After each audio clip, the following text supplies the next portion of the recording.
Howdy folks, hope you've all had a good weekend and welcome to another episode of Mingles with Jingles. And I suppose the big news this week is that the flagship of the Russian, I keep wanting to say Soviet, but obviously it isn't, the Russian Black Sea Fleet managed to get itself sunk, with the Ukrainians claiming it was by a missile attack and the Russians claiming it was by a fire on board.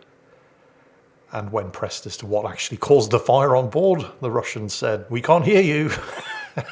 It was a Ukrainian missile attack. And of course, the memes are all coming in thick and fast. It's not a sinking, it's a special underwater operation. The Moskva has been promoted to submarine, and so on and so on. There doesn't really seem to be any doubt that it did sink as a result of a Ukrainian attack, although Russia are still sticking to there was a fire on board line. Seems pretty obvious that the fire was caused by a Ukrainian missile hit. But one missile hit? And it wasn't sunk immediately. Again, the Russians are saying that it sank while being towed back to port, and that seems plausible.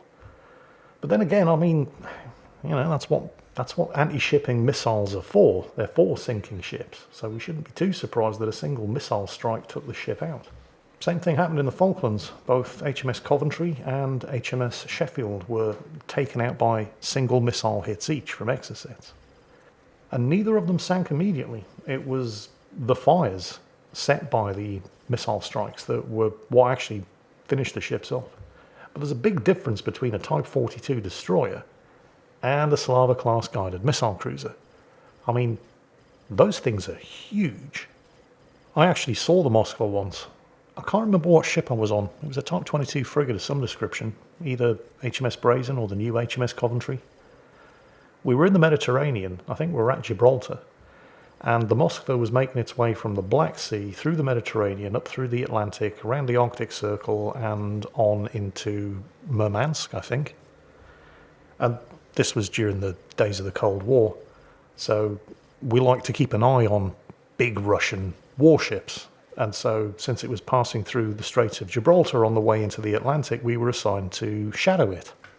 We were the closest NATO warship at the time that wasn't doing anything important. The problem was, how can I put this?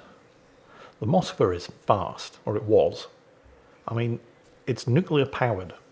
So they had absolutely no problem sustaining 30 knots for days at a time. And Type 22 frigates. And again, I mean, those of you who play games like World of Warships are used to thinking of ship sizes categorized by the role of the ship. So, for example, frigates, really small. Destroyers, still small, but bigger than frigates. Cruisers, bigger than destroyers. Heavy cruisers, bigger than light cruisers. Battleships, bigger than heavy cruisers, and so on and so on. In reality, it doesn't quite work like that. Because while the Type 22s, the broadsword class, were frigates, they were huge. They were easily the size of town-class cruisers.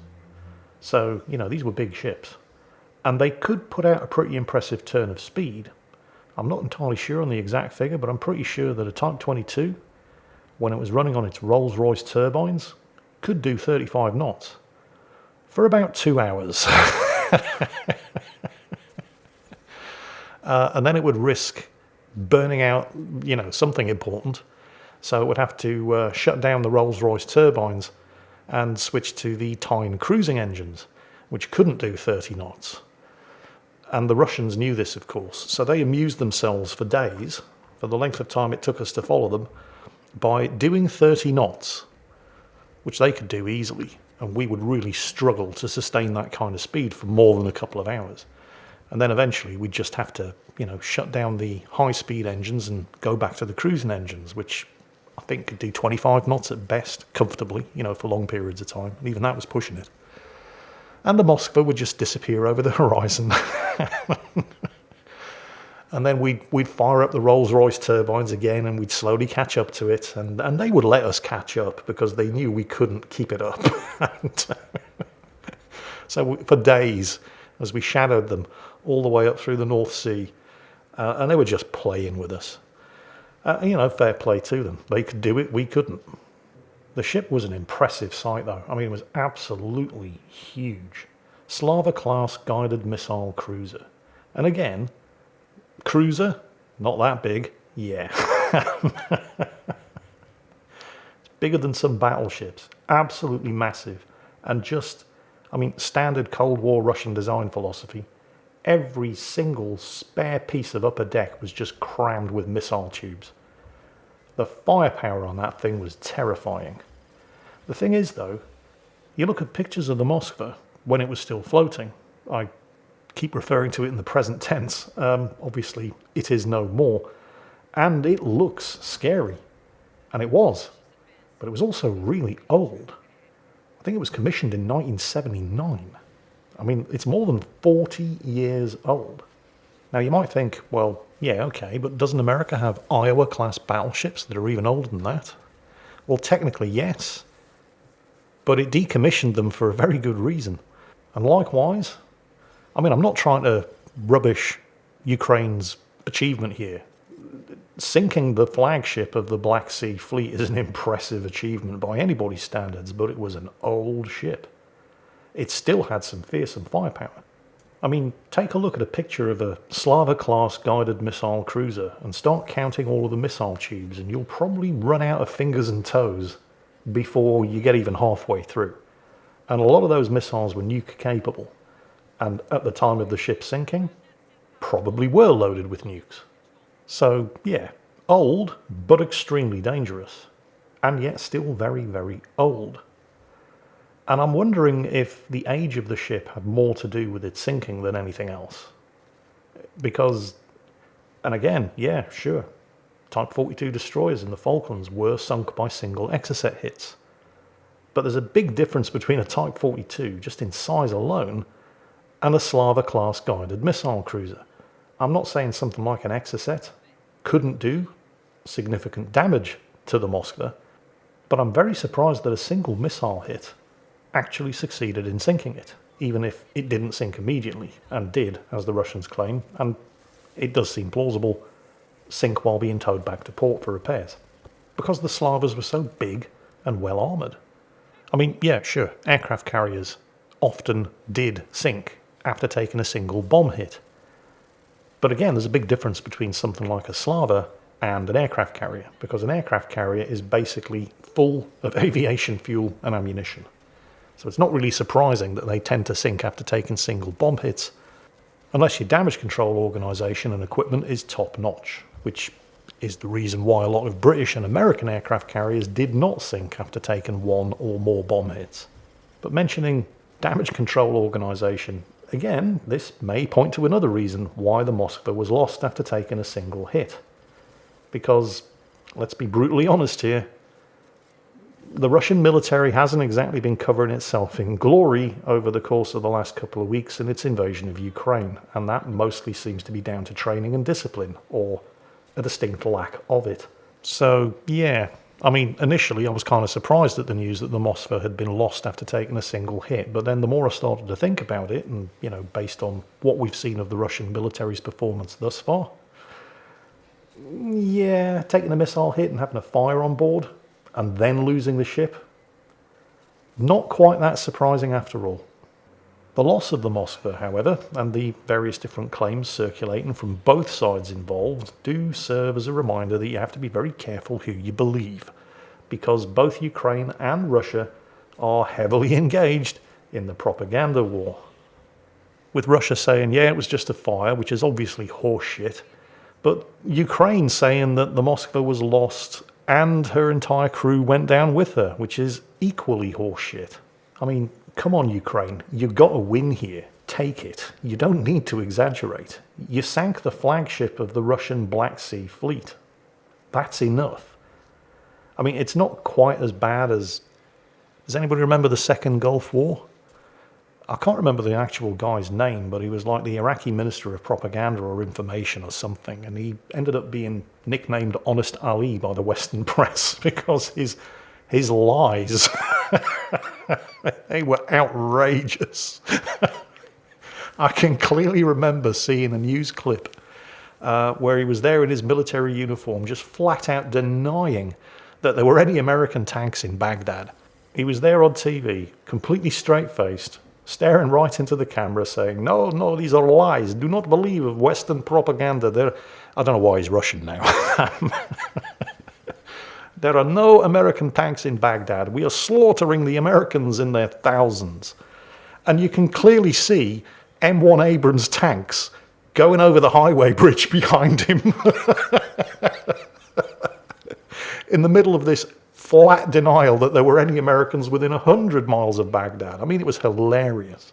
And it's not quite as bad as that today between Ukraine and Russia. I mean, they're a bit more sophisticated, but still, I don't for a second believe that the ship went down with all hands.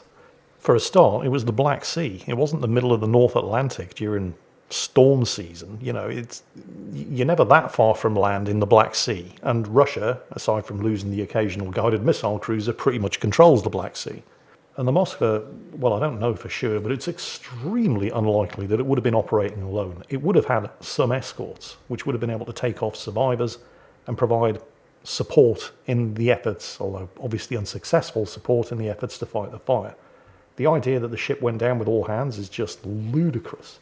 And I can't believe that Ukraine is actually trying to make people believe that. Again, I just don't understand. You sank the flagship of the Russian Black Sea Fleet. This is a win. Take it. There is no need to exaggerate. Plus, you've seen footage of what Russia says are the crew of the Moskva, and one of them certainly looks like the captain of the Moskva, at a parade in Sevastopol. So, yeah. Again, just be careful who you believe. Anyway, moving on swiftly, bit of gaming news. One of the best games ever, XCOM 2, is currently available 100% free of charge on the Epic Games Store. It's on sale until the 21st of April at 4 p.m. And I'm not sure which time zone, but it's free. It's one of the best games ever, although it doesn't come with the War of the Chosen DLC, which does significantly change the way large portions of the game work. But you can get the XCOM 2 War of the Chosen expansion and a whole bunch of other XCOM 2 DLC in, I can't remember the name of the collection, but there is a collection available also on the Epic Games Store, which you can get for only $7.99. Whichever way you slice it, it's an absolute bargain, and if you have even the slightest interest in tactical turn-based games, and you can't wait until next month when Warhammer 40,000 Chaos Gate Demon Hunters, and wow, that is actually quite a bit of a mouthful, but when that game comes out, and it is actually pretty good, by the way, I have actually played it now. It's kind of like, well, it's very like XCOM 2, except it's hard. But if you can't wait until next month, get yourself XCOM 2 for free right now until the 21st of April.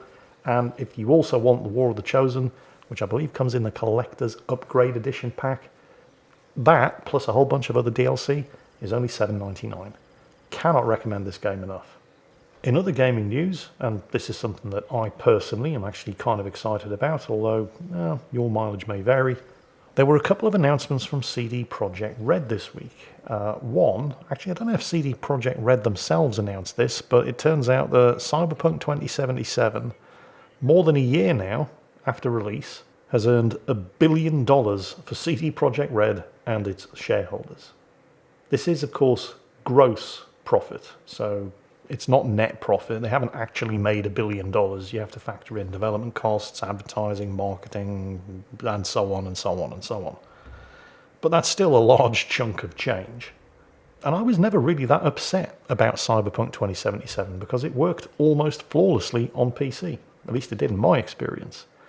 Now, yeah, I suppose if I'd been trying to play Cyberpunk 2077 on my PS4 Pro, I probably would have an entirely different opinion about the game.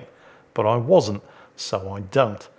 And while it is kind of disappointing for me personally, because I absolutely loved Cyberpunk, so it's, you know, the fact that instead of developing DLC or an expansion for it, they've basically spent most of the last year just fixing bugs on the console versions, which I'm not saying didn't need doing, but it's starting to pay off for them because they've just passed $1 billion in sales.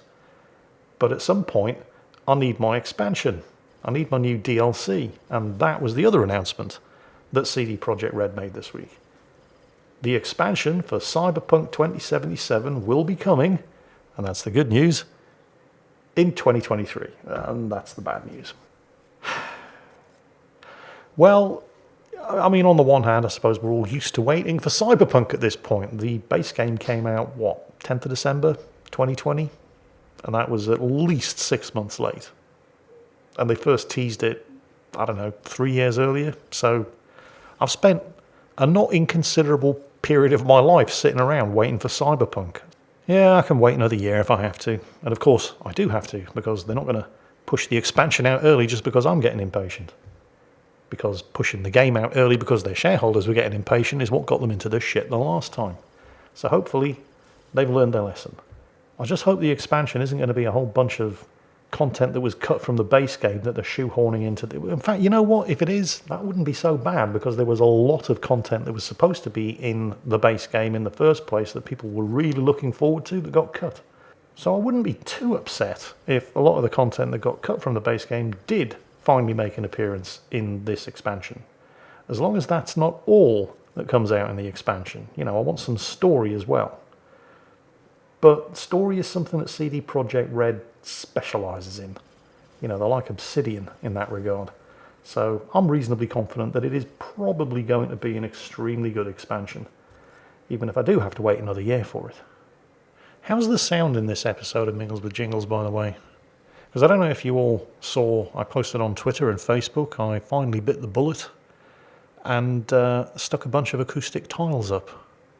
So the reason I delayed so long was because I didn't want to put a whole bunch of stuff up on the walls that I'm just going to have to tear down when the carpenter turns up to turn this bare room into a working office and modelling and painting studio. But the thing about acoustic tiles is they're not that difficult to take down.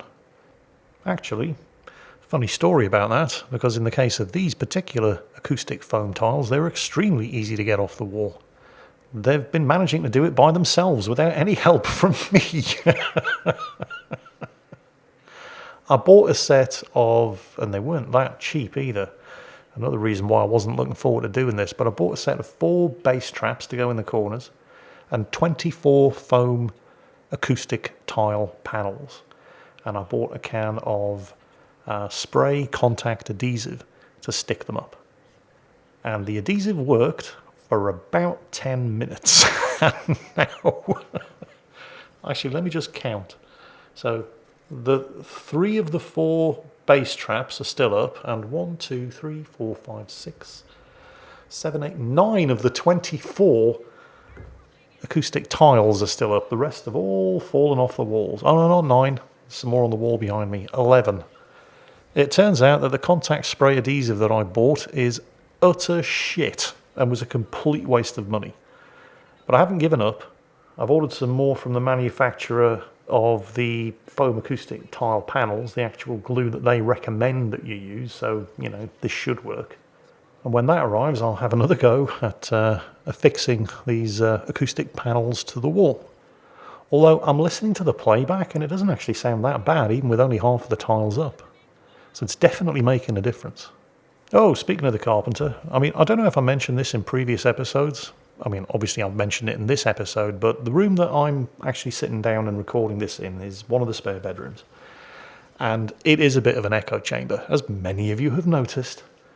The ceiling is 3 meters high. I mean, it's huge. And it's just bare walls.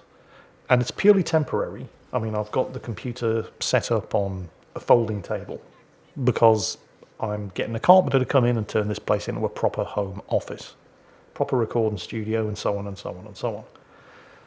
And this is where I started running into problems. Now, when I was living at the old place, Eddie's kitchen was done by a company called Wix. And Wix are not great. They're not terrible, but it can be a bit of a lottery when you're getting home improvements done by them. And that's because they don't actually do the building work themselves. Instead, they supply and sell you the materials, and then you can hire your own fitter to come in and put them all together. Or there are a bunch of Wix-approved fitters that they will refer, and you basically pay them to come in and take all of the stuff that you bought from Wix and turn it into a kitchen or a home office or whatever.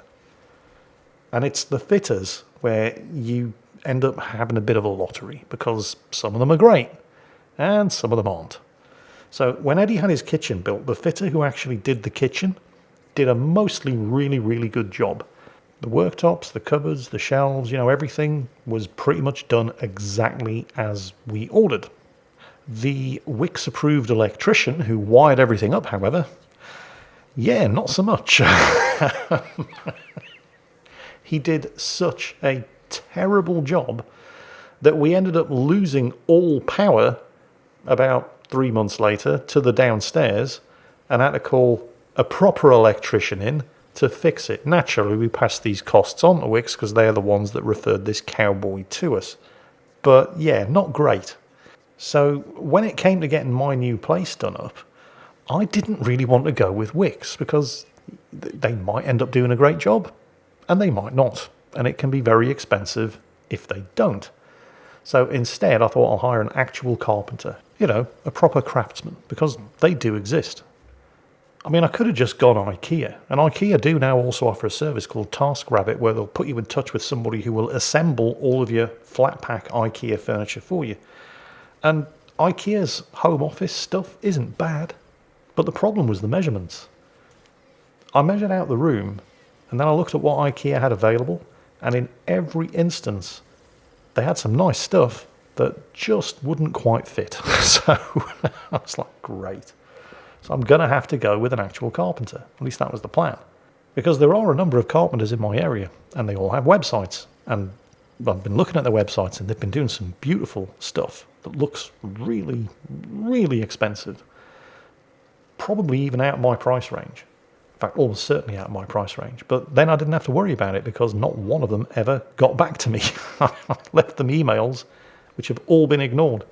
It turns out that good carpenters are in very, very high demand and too busy to reply to emails.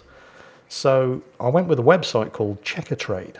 So if you're a craftsman, a builder, anything like that, you register with Checkatrade, and then people like me can go to Checkatrade saying, right, I need a carpenter to do this job, and Checkatrade will put me in touch with a number of qualified people to do the job that I want done. And Checkatrade did exactly that, and only one of them got back to me. I thought, well, so far it's a better rate of return than I've had trying to contact carpenters myself. And this guy came around and he was really nice. And as I was talking to him and describing what it was that I wanted to do, it very, very quickly became clear that he wasn't actually a carpenter. He was a kitchen fitter, a guy who puts together flat pack furniture. So I ended up going with Wix. However, provided I don't let them touch the floor or have anything to do with the electrics, I can't see how they could mess it up too much. They're literally just measuring out desks and shelves, and that's it. So, fingers crossed, I'll let you know how it goes. On the plus side, getting a furniture fitter to assemble flat pack furniture rather than hiring a carpenter to actually build the stuff from scratch is going to work out substantially cheaper. And honestly, I've spent more than enough money already in the last month. So on this occasion, I'm happy to go with cheaper. Anyway, that's it for this week's episode of Mingles with Jingles. I hope you've all had a great weekend. I hope you're all going to have a great week. And as always, take care, stay safe, and I'll catch you next time.